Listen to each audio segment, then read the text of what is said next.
everyone. So today we are going to present to you guys a research that we did in May called Cultural Influences on Accommodation Theory. This research is conducted by Elizabeth Gilmore, me, Dung Nguyen, Emma Rich, Jacob Sebas, and Paul Gavin. We are a group of students in the Department of Cultural Communication Studies in Youngstown State University.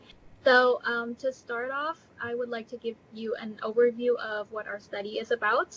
So our study focuses on the cultural realm of communication accommodation theory.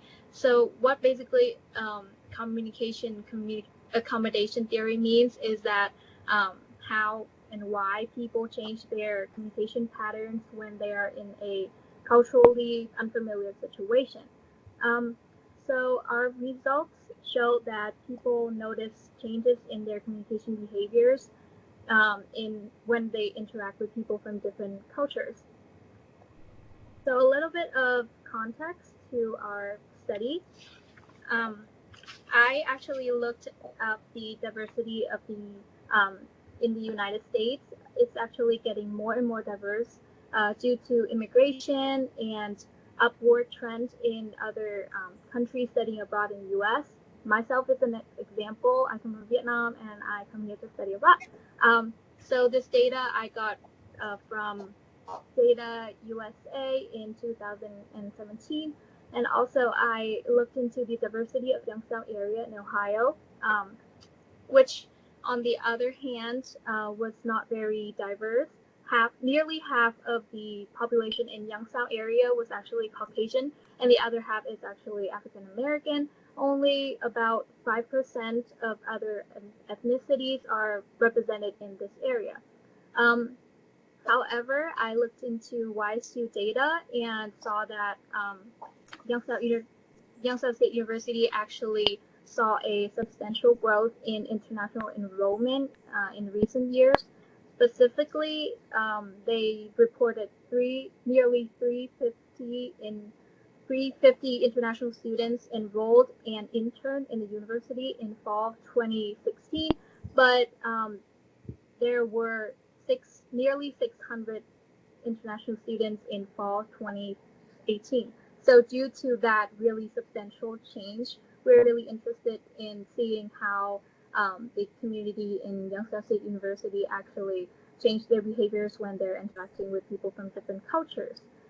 So moving on to literature review, I will have Jacob present about his literature review. So I found a academic journal article titled "Cultural Accommodation and Language Priming." This article primarily focused on Dutch students. So they used 358 Dutch students, and they found that when exposed to Anglophone culture, and while it did not take place in the United States, this exposure was something very similar to what we do find in the United States. It was a culture that, I quote, values masculinity, performance orientation, and assertiveness, and they found that this negatively influenced cooperative behavior, and they tested it by using the prisoner's dilemma game, and they did it in the English language. So a couple things to break down with this. The Anglophone culture, as I said, was something that based off of hypermasculinity, which is something that is also found in the United States, performance orientation, which is something that is found in the United States business culture, and this performance orientation that just strongly increases competition in the workplace is something that is specific to Anglophone culture that was found both within these students and within culture that we can translate into what is ours. And finally, assertiveness. This assertiveness is something that's both in casual culture that you can find as a part of the hypermasculinity, but also assertiveness found in the workplace. And using these three different things, they were able to test whether people's cooperative behavior was affected by it.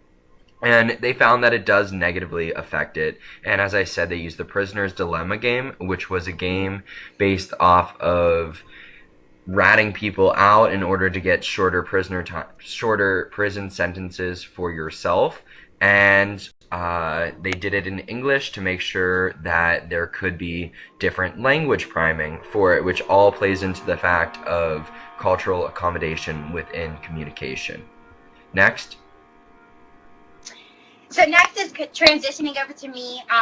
Those of you who might not know, or Dr. Tyus, my name is Elizabeth Gilmore. So in the research conducted in our literature review, I came across a research study conducted on testing levels of anxiety and stress when it comes to individuals communicating in cross-cultural circumstances. And another research study that I looked into as well was based on more so identifying what groups can generate significantly higher ideas, whether or not it would be a group that has culturally diverse people or a group that only has one set of a culture with one set of cultural norms. So when researching that, I found it to be of interest because it did identify that groups that had culturally diverse people in it generated significantly higher ideas. So when it comes to these ideas, though, it's more so encompassing critical thinking and then as well as different viewpoints. But when it came to a group of just one type of culture, it found that there wasn't significantly higher ideas in that specific research study. And then also it did find that the challenges that were identified within that group was the fact of communication challenges across these different cultures. That was one of the key challenges that played into their research study that they discussed. And to reference that was from Toomey and Stella, which was cited at 2018 in our reference page.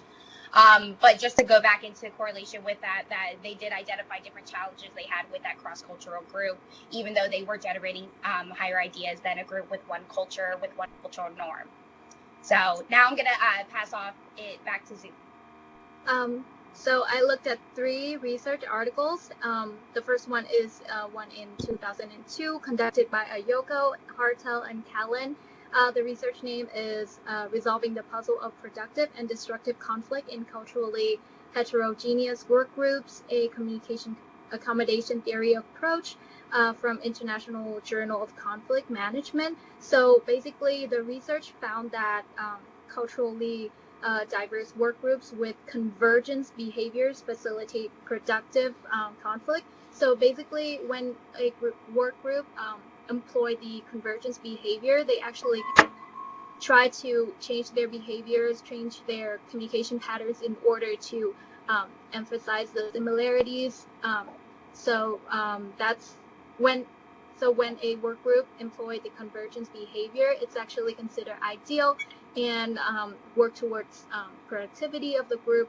The second research article that I looked into was Moving Towards Ethno-Relativism, a framework for measuring and meeting students' needs in cross-cultural business and technical communication by Dr. Wang in 2013. The research actually tested students' intercultural sensitivity based on a continuum from ethnocentrism end to the ethno-relativism end. So most of the students tested was part of a university in the Midwest region, which is also where Youngstown State University is located.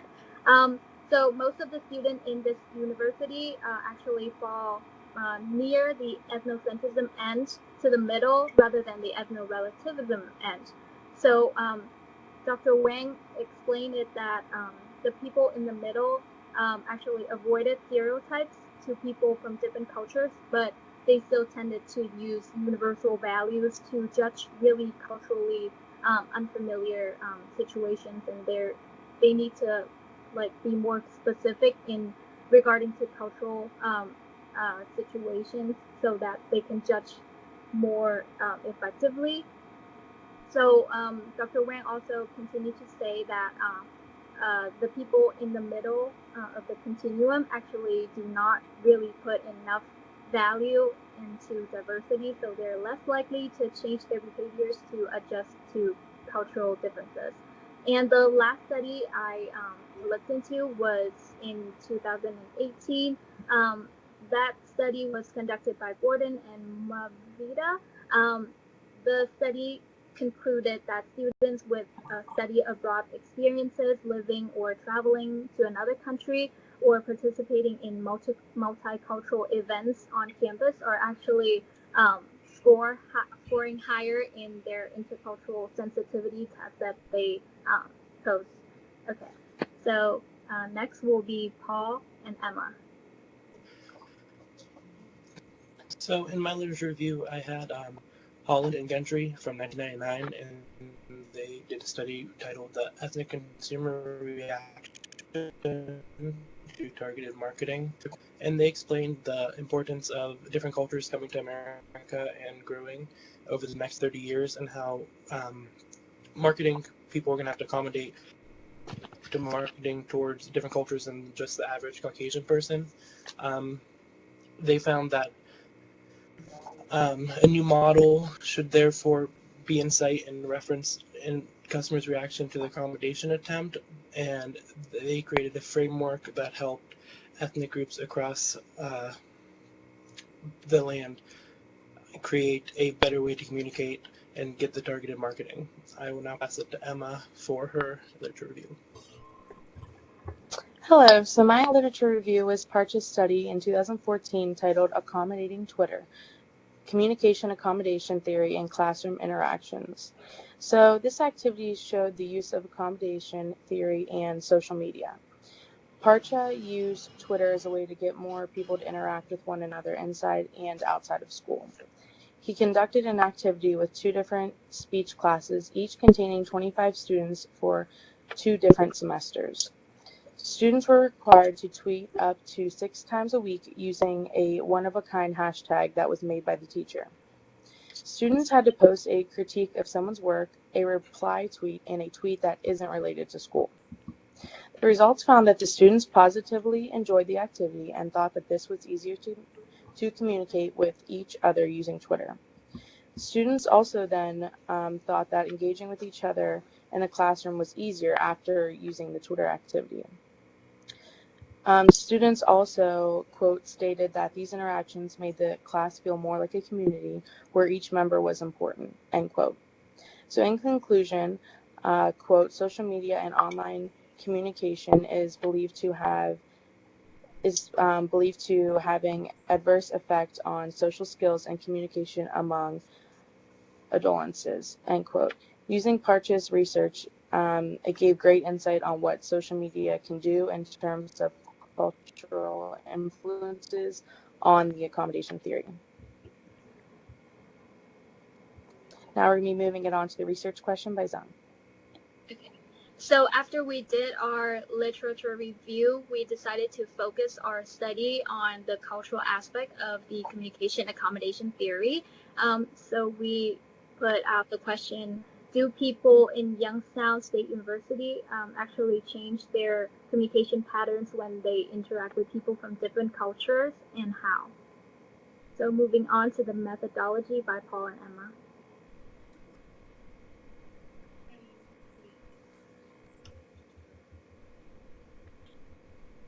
To the different cultures. Communication is an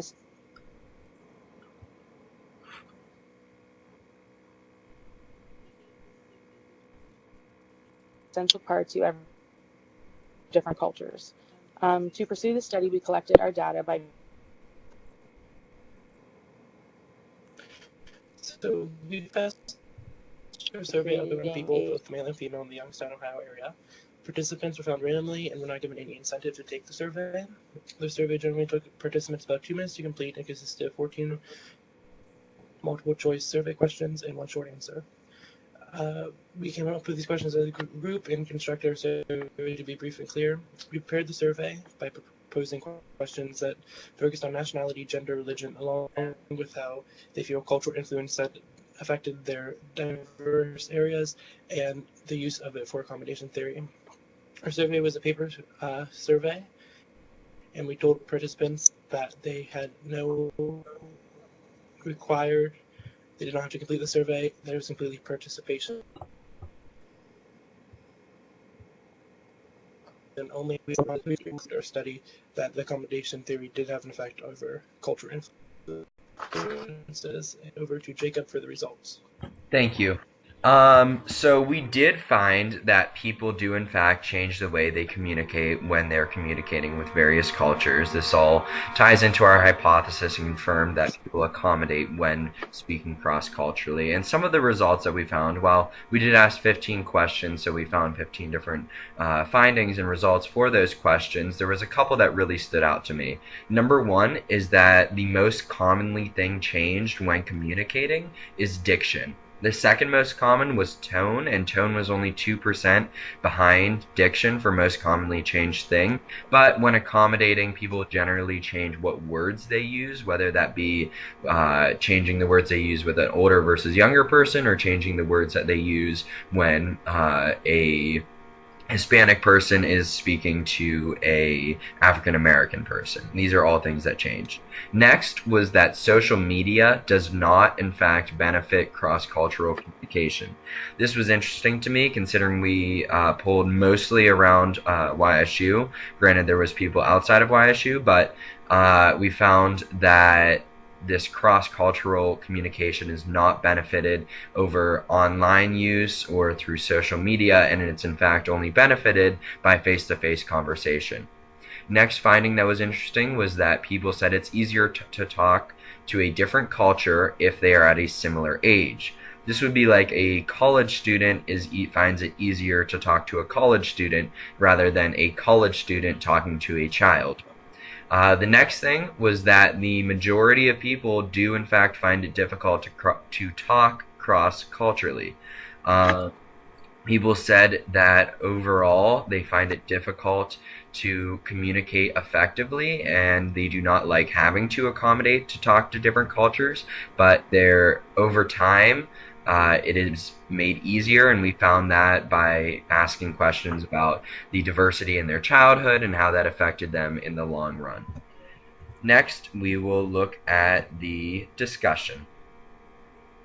All right, thanks, Jay. So moving into the analysis and discussion of our research, obviously, like Jake had stated, was that the main question or the topic of research question would be that do individuals at Youngstown State and surrounding areas find that they do adapt to different conversations with different communication styles? So we did find that, yes, indeed, overall, everyone was adapting in various ways to different communications. Like Jake had mentioned, that tone and diction were definitely the top two differences that people felt that they changed when communicating to different cultures. Excuse me. Also, moving into some of the key points that are addressed. So out of the 100 surveys that we ended up consolidating, we found that overall there was a neutral standpoint on how people felt when it was coming to interactions with different cultures. We found that, to be of normal, or I found that to be normal in a sense with our research, because I felt the majority of people that I personally was interviewing as well, or not interviewing but giving the survey out to, everyone I was getting back as well had a neutral standpoint versus feeling like they felt overly confident when communicating to different cultures. And so some of the challenges that got brought to our attention in our research was some of the anxiety and comfortability issues people face when communicating to different cultures. Like touch base on in our literature review, but that was one of the challenges that a lot of people face when interacting with different cultures.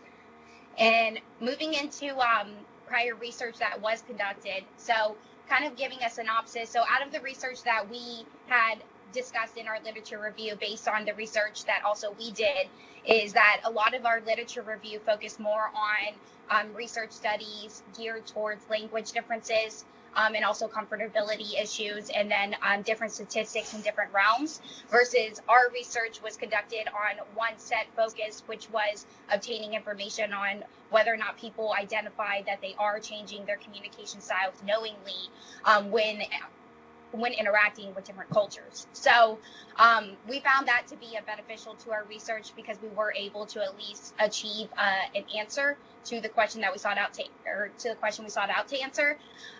But one of the challenges or disadvantages, I might say, would be the fact that before I go into disadvantages, I should say advantages would be finding the answer. But the disadvantages, I would most definitely say, would be not having a set cultural group. Moving into, if people were to take our research and grow it a little bit further, recommendations our group have for them is to maybe broaden the target audience and maybe have a set target audience. So we went with the random selection route, but if we went with a different route where, hey, for instance, we want to set it to where we have 20 people from this culture, 20 people from this culture, X, Y, and Z, that would help identify a better answer on whether or not people that are actually in various cultures, when they are communicating with various cultures, whether or not they really do feel themselves adapting to different accommodations or different communications, which then would prove our accommodation theory. So overall, our theory was proven in our research. And the consensus of our data was that people do identify that they do, accommodate to differences with different cultures, whether or not it's interactions on, like we had talked about, a lower level with like maybe a student, of your same age, or, maybe someone that's in a different realm, like a child or a professor. So overall, that was the concluding of our research and our presentation.